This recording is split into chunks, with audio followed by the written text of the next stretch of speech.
Hello everyone, welcome back to GK 24। और आज के इस 10 मिनट शो में हम बात करेंगे मिशंस एंड ऑपरेशंस की। देखो, अभी आपको पता है कि इजराइल और जो हमास जो ग्रुप है वहां पे कन्फ्लिक्ट चल रहा है, और उसी के दौरान हमारे इंडियन गवर्नमेंट ने एक ऑपरेशन चलाया है। और उस ऑपरेशन के तहत क्या होगा कि इंडियंस जो जहाँ पे वहां पे फंसे हुए हैं, ठीक है, इंडियंस को क्या करना है, वहां से निकाल कर लाना है, ठीक है, सेफली अपने होमलैंड पे वापस लेकर आना है। तो उसके लिए ऑपरेशन लॉन्च किया था। अब उसी को ध्यान में रखते हुए अगर एक ऑपरेशन कोई न्यूज में बना हुआ है ना, तो आपसे दूसरे कई सारे ऑपरेशन हैं जो आपसे पूछे जा सकते हैं। जैसे कि ऑपरेशन गंगा हो गया, यूक्रेन का जब वॉर हुआ था रशिया के साथ तब। तो ऐसे करके काफी सारे ऑपरेशन हैं, इंडियन गवर्नमेंट के मिशन हैं जो आपको याद रखने चाहिए, आपको पढ़ने चाहिए फॉर अपकमिंग एग्जाम्स। ठीक है, तो चलो स्टार्ट करते हैं। तो सबसे पहला क्वेश्चन है, which country has started operation iron swords against the terrorist group Hamas. तो देखो, सबसे पहला ग्रुप क्वेश्चन भी हमारा उसी से रिलेटेड है। ऑपरेशन आयरन स्वॉर्ड जो है वो अभी इजराइल ने चलाया। ऑप्शन ए आपका आंसर हो जाएगा, हमास के अगेंस्ट में। अच्छा, ठीक है, तो पहले तो आपको ये देखना है कि आपका आंसर क्या हो जाएगा। ऑप्शन नंबर ए, इजराइल ने ये ऑपरेशन चलाया है। ठीक है, अब आगे देखो, हमास ने क्या किया कि अटैक किया इसराइल पे। उन्होंने 20 मिनट्स के अंदर ही 5000 मिसाइल्स फायर करी, और यहीं से जो है पूरे वॉर की शुरुआत होती है। और इसकी वजह से बहुत सारे इजरायलीज की जान चली गई। यहाँ पे नेक्स्ट पैराग्राफ में लिखा है, इजरायली फोर्सेस ने अब जब रिटेलिएशन यानी कि बदला लेने के लिए या फिर काउंटर अटैक कह सकते हो, उसके लिए क्या करा, उन्होंने एयर स्ट्राइक करी गाजा स्ट्रिप के ऊपर। जो गाजा स्ट्रिप है जहां पे हमास रहते हैं वहां पे। और उसकी वजह से क्या हुआ, 1537 पीपल जो है मतलब लोग हैं, मतलब ऑन द स्पॉट मरे। और उसके अलावा जो घायल हुए वो करीब 6600 या 7000 है। ठीक है, तो इस तरीके से जो है ये पूरा मिशन रहा। लेकिन हमास ने भी एक ऑपरेशन चलाया था, जो इन्होंने मिसाइल्स वगैरह दागी या अटैक किया सबसे पहले। उस ऑपरेशन का नाम था ऑपरेशन अल अक्सा फ्लड। जो लास्ट लाइन में लिखा हुआ है ऑपरेशन अल अक्सा फ्लड, ये कहाँ का है, ये हमास का है। ठीक है, इतनी चीजें आपको यहाँ से याद रखनी है। Next question, which mission has been launched by India to help the people affected by the devastating earthquake in Turkey and Syria। तो आपको पता है अभी टर्की एंड सीरिया के अंदर क्या हुआ था, अर्थक्वेक आया था।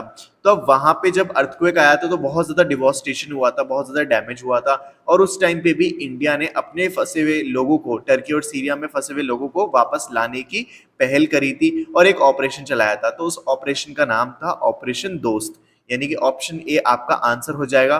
ठीक है, तो आपको याद रखना है ये। नेक्स्ट बात करते हैं, who has launched operation Sajag to raise awareness among coastal communities.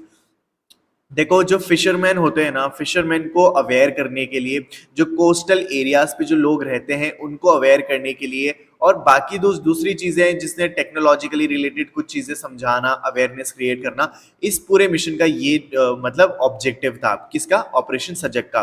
तो ये जो ऑपरेशन है ये किसने चलाया था, ये आपसे पूछा जा रहा है। तो ये जो है चलाया था इंडियन कोस्टल गार्ड्स ने, यानी ऑप्शन डी आपका जो है आंसर हो जाएगा। अब जब हम बात करें इंडियन कोस्टल गार्ड्स की, तो थोड़े से इसके बारे में जान लेते हैं।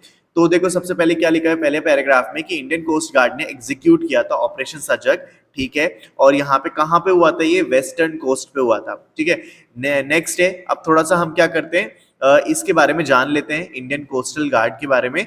तो देखो, स्टेब्लिश हुआ था ये 18 अगस्त 1978 को। हेडक्वार्टर है इसका न्यू दिल्ली के अंदर, और अभी डायरेक्टर जनरल कौन है इसके, राकेश पाल। ठीक है, इतनी चीजें आपको याद रखनी है। डायरेक्टर जनरल कौन है इंडियन कोस्टल गार्ड के, तो वो है राकेश पाल। आगे देखते हैं, The 75th anniversary of Operation Polo has been celebrated in the year 2023.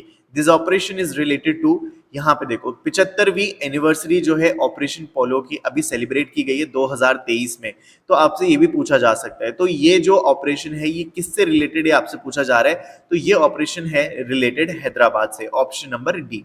ठीक है, चलो अब देखो ये ऑपरेशन पोलो क्या है एक बार समझ लेते हैं। ऑपरेशन पोलो जो है एक तरीके से कोड नेम है, ठीक है, for the police against the princely state of Hyderabad. देखो क्या हुआ था कि जब इंडिया आजाद हुआ था, इंडिया के आजाद होने के बाद कुछ तो ऐसे स्टेट थे जो विलिंगली इंडिया के साथ आना चाहते थे। ठीक है, वो इंडिया का पार्ट बनना चाहते थे कि यस वी आर इंडिया। लेकिन हैदराबाद एक ऐसा स्टेट था जो प्रिंसली स्टेट था, तो वो चाहता था कि उसका एक अलग से स्टेटस हो। और उसी स्टेटस के चलते वहां पे बहुत ज्यादा मतलब वायलेंस हुआ था। तो उसमें उसको मतलब रोकने के लिए, उसको डिमोनाइज करने के लिए ऑपरेशन पोलो लॉन्च करा था 1948 में। ठीक है, अब नेक्स्ट पैराग्राफ में देखो क्या लिखा है, the Indian army marched into Hyderabad following the outbreak of hostilities overwhelming the Hyderabadi military and exist. ठीक है, तो हैदराबाद मतलब लोग चाहते थे कि Hyderabad should be a part of India, Indian union का, और इसी के चलते वो सारी चीजें चल रही थी। तो आपको याद रखना है कि इंडियन मतलब ये ऑपरेशन पोलो जो है वो रिलेटेड है हमारे स्टेट हैदराबाद से, ठीक है, 1948 में हुआ था। Next, which operation was launched by Indian Railway for tracking the lost luggage of passengers? Indian railway में अगर आपने कभी ट्रैवल किया होगा और आपके साथ भी कभी ऐसा हुआ होगा कि आप कोई अपना लगेज वगैरह भूल जाओ जिसमें बहुत कीमती सामान है, तो हम परेशान हो जाते हैं, फिर हमें बहुत प्रॉब्लम होती है ढूंढने में। तो उसी की सॉल्यूशन के लिए एक ऑपरेशन चलाया गया और उसका नाम रखा गया इंडियन रेलवे के द्वारा ऑपरेशन अमानत। ऑप्शन नंबर बी आपका आंसर हो जाएगा, ऑप्शन बी आपका आंसर हो जाएगा जिसका नाम है ऑपरेशन अमानत, इंडियन रेलवे का मिशन। नेक्स्ट, अच्छा ठीक है, तो इंडियन रेलवे के बारे में भी कुछ देख लेते हैं क्योंकि ये न्यूज में बहुत ज्यादा बना हुआ है, तो आपसे इससे रिलेटेड फैक्ट्स भी पूछे जा सकते हैं। इंडियन रेलवे स्टैब्लिश होता है 16 अप्रैल 1853 को। हेडक्वार्टर है इसका न्यू दिल्ली में। रेलवे मिनिस्टर अभी करंट के कौन है? वो है अश्विनी वैष्णव। चेयरमैन और सीईओ जो बात करें रेलवे बोर्ड की तो वो है जया वर्मा सिन्हा।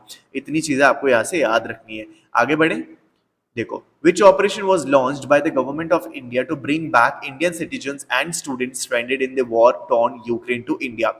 अब यहाँ पे वॉर, अभी जो दूसरा, इससे पहले वाला जो वॉर था यानी यूक्रेन और रशिया का जो वॉर था वो भी काफी बड़े लेवल पे हुआ था। और आपको पता है कि तब भी इंडिया ने करीब 25,000 जो स्टूडेंट्स जो है, इंडियन सिटीजन जो है वहां पे फंसे हुए थे यूक्रेन में, उन सबको भी लेकर आया था। तो अब जो है उसको इवैक्यूएट करने का जो ऑपरेशन था उसका क्या नाम था? उसका नाम था ऑपरेशन गंगा। तो ऑपरेशन गंगा यूक्रेन में फंसे लोगों के लिए था, तो आपको ये चीज याद रखनी है। तो ऑप्शन नंबर ए आपका आंसर यहाँ पे हो जाएगा, ठीक है। अब देखो, यूक्रेन अगर बात करें तो यूक्रेन के बारे में थोड़ा सा जान लेते हैं। तो ये यूरोपियन कॉन्टिनेंट के अंदर आता है, पहली बात। दूसरी बात, यूक्रेन की कैपिटल क्या है? तो वो है कीव। करेंसी क्या है? करेंसी है यूक्रेनियन रिविनिया, ठीक है। और बात करें प्रेसिडेंट की तो वो है वोलोडिमिर जेलेंस्की, ठीक है। वोलोडिमिर जेलेंस्की जो है यहाँ के प्रेसिडेंट है। आगे देखते हैं, which state has started operation conviction against cow slaughter? जो गाय हत्या होती है, गौ हत्या होती है, उसको रोकने के लिए कौन से स्टेट ने ऑपरेशन कन्विक्शन चलाया है? तो ये जो स्टेट है जिसने ये कारनामा कर दिखाया है वो है यूपी, ठीक है। यूपी आदित्यनाथ जो सीएम है उन्होंने ऑपरेशन कन्विक्शन, उनकी मदद से ये चालू हुआ और अब जो है काउ स्लॉटर वहां पे बहुत बहुत ज्यादा कम हो गया है, इनफैक्ट ना के बराबर है। तो ऑपरेशन कन्विक्शन किससे रिलेटेड है? दैट इज यूपी यानी Uttar Pradesh. Option number D आपका आंसर है। देखो, इस ऑपरेशन में क्या हुआ था? Effective advocacy will be done against those accused of crimes like murder, kidnapping, rape, religious conversion. मतलब केवल काउ स्लॉटर ही नहीं था, लेकिन मेन जो टाइटल है इसका पूरा वो काउ स्लॉटर से है। लेकिन इसके अलावा दूसरे जो क्राइम्स है उसको भी कवर किया गया था, जैसे कि मर्डर हो गया, किडनैपिंग हो गई, रेप, रिलीजियस कन्वर्जन, ठीक है, या फिर रॉबरी। ये सारे के सारे भी क्या थे? पनिशेबल ऑफेंस है। और इनके अंदर भी क्या था कि सभी को क्या करना था? क्राइम से अगेंस्ट अक्यूज को क्या करना था? Behind the bar. तो ये पूरे ऑपरेशन में सारी चीजें थी। लेकिन अगर आपसे पूछा जाएगा ऑपरेशन कन्विक्शन तो आपको याद रखना है यूपी से रिलेटेड है ना, और इसका मेन फोकस क्या था? काउ स्लॉटर को रोकना। नेक्स्ट है, इन 1991 what is the name of a single anti terrorist operation carried out by the Assam rifles in Jammu and Kashmir? तो देखो, असम राइफल्स का जो है जम्मू एंड कश्मीर के अंदर एक सिंगल एंटी टेररिस्ट ऑपरेशन था। तो 1991 में जो ऑपरेशन हुआ था उसका क्या नाम था? तो उसका नाम था ऑपरेशन डूडी, ठीक है। ऑपरेशन डूडी यानी ऑप्शन नंबर बी आपका आंसर हो जाएगा। नेक्स्ट है, which operation was conducted by the Indian coast guard to save the olive ridley turtles of Odisha? तो देखो, सबसे पहली बात तो आप ये याद रखो कि ऑलिव रिडली टर्टल्स कहाँ पाए जाते हैं इंडिया में? तो वो है ओडिशा। अब जो यहाँ पे इनको सेव करने के लिए इंडियन कोस्ट गार्ड ने जो ऑपरेशन चलाया था उसका नाम था ऑपरेशन ओलिविया। तो आपको नाम से याद आ जाएगा, ओलिविया से ओलिव रिडली टर्टल, और ये कहाँ पे? ओडिशा में, ठीक है। Next question, option number D आपका आंसर हो जाएगा। नेक्स्ट है, which operation was conducted by the railway protection force to stop smuggling of illicit tobacco and illicit liquor in train? Train के अंदर अवैध टोबैको और अवैध जो शराब जो डिस्ट्रीब्यूट होती है, स्मगलिंग होती है, उसको रोकने के लिए रेलवे ने एक ऑपरेशन चलाया था। तो उस ऑपरेशन का क्या नाम था? वो था ऑपरेशन सतर्क, यानी option number A. So that जो भी स्मगलिंग कर रहे हैं, जो भी स्मगलिंग में इन्वॉल्व है, उन सभी को क्या करा जा सके? रोका जा सके और इसको बंद करा जा सके। तो देखो, ये थे हमारे कुछ मोस्ट इंपॉर्टेंट 2023 के ऑपरेशंस, मतलब ऐसे ऑपरेशन जो न्यूज में बने हुए थे, लेकिन इसके अलावा और भी हैं। Since we have to cover it in under 10 minutes, तो मैंने कोशिश करी कि हम 10 मिनट्स के हिसाब से चीजें रखें। लेकिन आप मुझे कमेंट सेक्शन में बताना कि क्या अच्छा लगा क्या आपको सेशन, और अगर हाँ तो फिर मैं आपके लिए एक और सेशन लेकर आ सकता हूँ इसके ऊपर, जहां पे हम बाकी के बचे हुए क्या करेंगे, ऑपरेशंस और मिशंस को कवर करेंगे, ठीक है। But then you have to let me know in the comment section कि आपके लिए यूजफुल है या नहीं, ठीक है, आपको कैसा लगा ये। तो ऐसी वीडियोस पाने के लिए चैनल से जरूर जुड़ जाना, सब्सक्राइब बटन को प्रेस करके, और GK24 एप्लीकेशन को डाउनलोड जरूर कर लेना, क्योंकि यहाँ पे आपको मिलते हैं डेली बेसिस पे current affair, MCQ, study material, all free of cost and specially design for you, ठीक है। इसका लिंक डिस्क्रिप्शन में है, फ्री है, आप जाके इसको डाउनलोड कर लीजिए, ठीक है। Thank you so much for watching this video till here. This is me Nadeem signing off.